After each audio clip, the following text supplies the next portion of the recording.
The man woke up one morning and found the world unusually quiet. He rushed to work, but the road was quite eerie. There was nobody around. The traffic lights were still running. Just as he was feeling strange, a tanker truck was blocking the road. Luckily, he reacted quickly and narrowly avoided the crash. He passed a house and heard sounds coming from inside. The man stopped his car, deciding to check it out, but when he knocked on the door, no one answered. He broke the glass directly and saw an unfinished breakfast. He pulled back the blanket, and there was still some residual warmth. It seemed the owner had just vanished. The man was very confused. He drove to the city. The normally busy streets were empty of any figures. Thick smoke was rising, but no one was taking care of it. The man immediately drove to his company and tried calling the global phone line. Still, no one answered. That's when he realized he might be the only one left. To uncover the truth, he began investigating every laboratory. He opened a door and was delighted to see a colleague. He turned the chair around, but the colleague was already gone. Suddenly, the colleague collapsed, triggering the security system. The exit automatically sealed. The man was trapped inside the laboratory. He found a welding gun in the storage room, lit a lighter and set it beside him, opened the gas valve, and quickly ran to a safe place to hide. There was a loud explosion. He finally escaped. Next,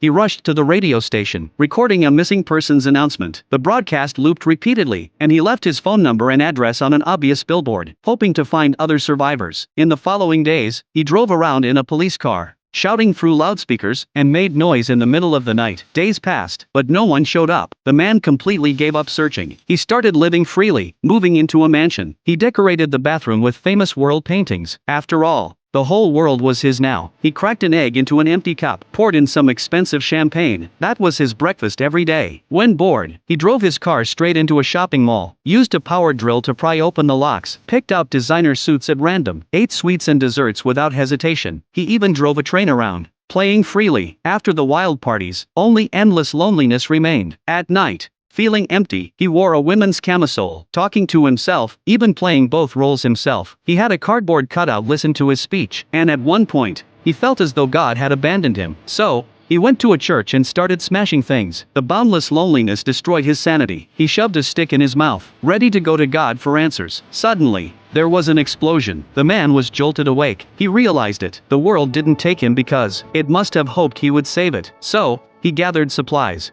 found a new villa, and began researching, hoping to bring the vanished people back. At that moment, he heard footsteps outside the house. It was a woman. It turned out she was also one of the survivors. The two lonely souls immediately embraced each other.